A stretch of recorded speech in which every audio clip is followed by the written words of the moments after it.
Well, hello, my friends, and happy Sunday, and welcome to this week's episode of My Journey with Jesus. My name is Dave Little, and I am so pleased that you have tuned in to today's devotional video. And as you all know, I'm not a pastor, I'm not a professional speaker, I'm just a guy living in Madison, Wisconsin.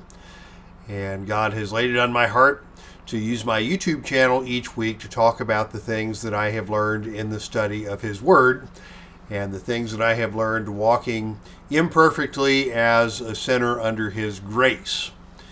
And these past few weeks we have been talking about the book of Psalms, and today we will continue in our meditations on the Psalms. And we're going to take a few weeks and talk about Psalm 46, which is focused on the topic of fear. We're going to head in a bit of a new direction as we do a deep dive into this psalm. Of course, I'm moving away from my original intention of keeping the Psalms talks on a high level and reflective perspective, but I learned a lot from reading Psalm 46 and from listening to an exposition of this psalm from one of my favorite speakers, Gary Delashmutt, back in Columbus. And I have linked his teaching in the description of this video.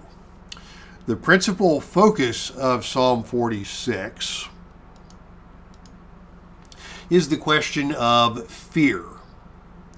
Psalm 46 begins with an encouragement to the believer to turn to God in our times of fear. Beginning in verse 1, we see God is our refuge and strength, an ever-present help in trouble. And at the end of the psalm, we receive this reassurance: cease striving and know that I am God. I will be exalted among the nations. I will be exalted in the earth. God encouraged His people to cease striving and do not be afraid. One of the things I learned from Gary's teaching was that the invitation, do not be afraid, is repeated in the Bible 366 times. I don't know if it was Gary who did the counting or someone else along the way, but 366 times is a lot of reassurance to us to place our faith in God in times of fear and do not be afraid, do not indulge our fears. And that emphasis throughout the Bible tells me that God recognizes that fear is a universal problem. And so for the next 3 episodes of My Journey with Jesus, we will explore the question of fear and the solutions offered by God. Why are we afraid? What does the Bible say about fear? And how can we overcome our fears? We'll start today with question 1. Why are we afraid? And to be honest, there are 2 answers to this question, probably way more than 2, but let's look at fear today from 2 different perspectives. For one thing, the world is a scary place. We see this in Psalm 46, illustrated from the perspective of the nation of Israel. Therefore we will not fear, though the earth should change, and though the mountains slip into the heart of the sea, though its waters roar and foam, though the mountains quake at its swelling pride. Natural disasters. The mountains slipping into the sea, the waters roaring and foaming, the mountains quaking. That's some scary stuff. Later in Psalm 46, we see fear of military and political threats. The nations made an uproar and the kingdoms tottered. He raised his voice and the earth melted.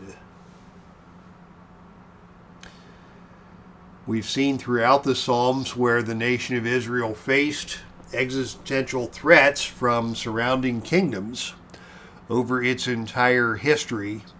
And even today, that's still true. The world of Israel was a scary place, and that's still true today, as we touched on last week. Israel remains under military threat pretty much on a daily basis. And even today, we have a lot of fears of our own in the current day that plague us. See what I did there? We have our own modern concerns with national security and with the environment.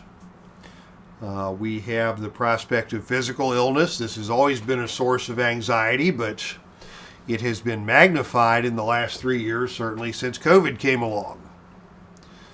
We have fears on a daily basis of our own emotional and relational issues, neglect, abuse, rejection, fears for our family, poor choices by loved ones, economic hardships, and just a general fear of failure in our goals of life in the first world. What if my life doesn't turn out the way I want?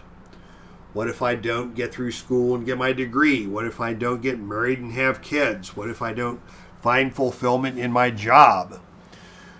Without a doubt, even in the most wealthy and secure nation in the history of civilization, we still face fears every day of our lives. The world is a scary place indeed. But I would suggest that the stresses and anxieties of the modern world are not the primary source of our fear. The biggest problem is not our circumstances. The biggest problem is our tendency to strive to deal with our problems on our own strength. Our individual human resources are inadequate to face the circumstances that the world uses to bombard us. How does the modern person deal with stress? For one example, let's deal with a health issue. That's a pretty good example from my perspective. I'm a doctor. I practiced medicine, family medicine for 19 years. I've also had a few health issues of my own over the years. And sadly, my anxieties were magnified back in 2016 when my oldest sister passed away at the age of 67. And in fact, tomorrow would have been her 74th birthday.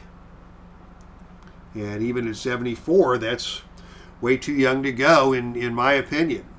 And my sister at age 67 was barely into her retirement. She had 3 beautiful grandkids, and she developed a rare blood disorder that led to her passing in about 6 months from her first symptom until she passed away at the age of 67. I'm about to turn 59. And the idea that I could get sick and be dead in 6 months gives me a level of fear that follows me around from time to time. So this is a personal illustration, and for purposes of discussion, we're going to use fear of a health issue as a basis for our discussion of how our human resources are inadequate to face our fears. And just to give something that we all can be familiar with, we'll use diabetes, which is a pretty common condition that folks may encounter. Now, if I were afraid of developing diabetes, what would I do? What coping mechanisms would I employ? The simplest approach would be control.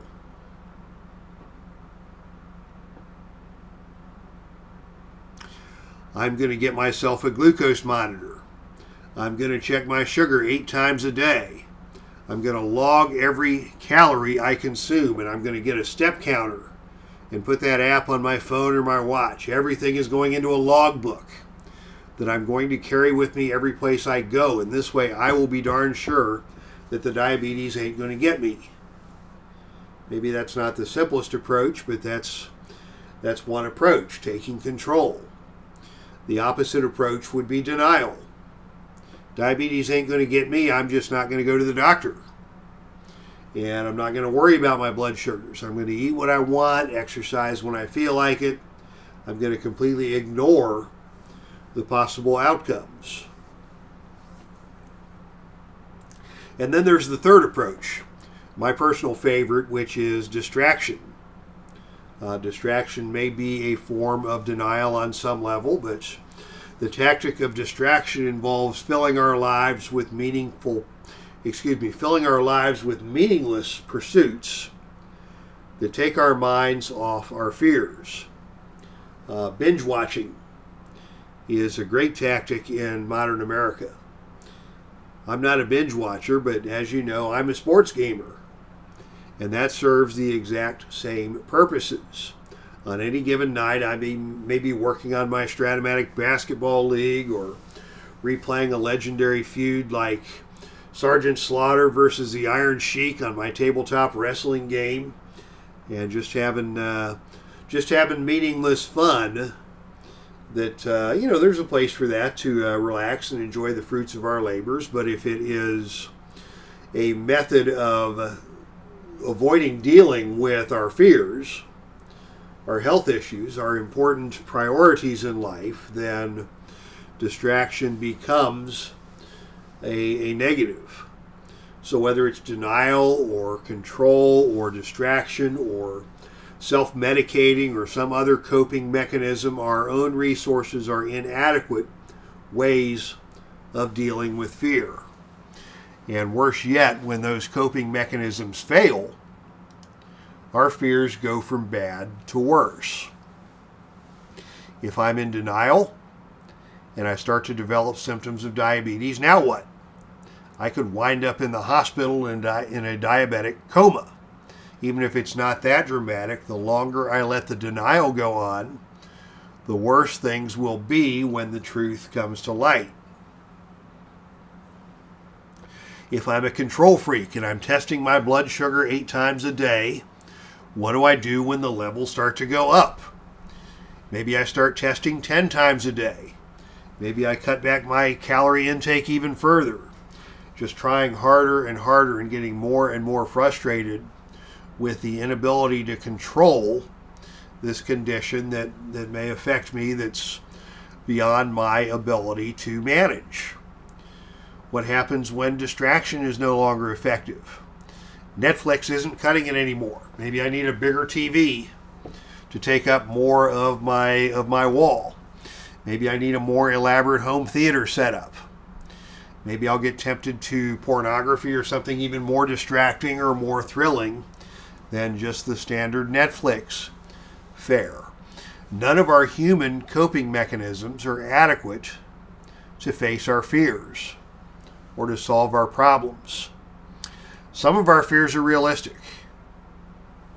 The world is a scary place.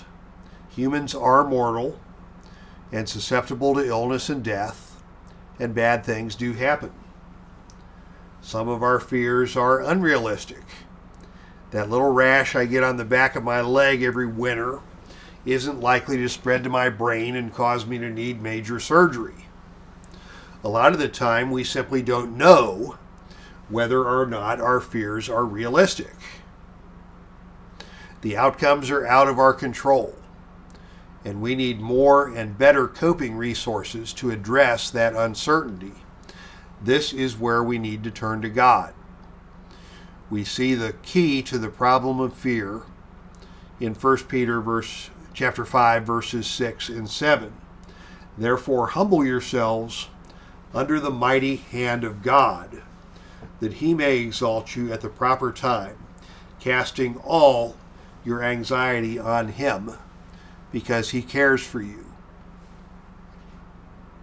God cares for us. God has our best interests in mind. He wants to provide us direction. He wants to provide us peace to overcome our fears when we cast our anxieties on him.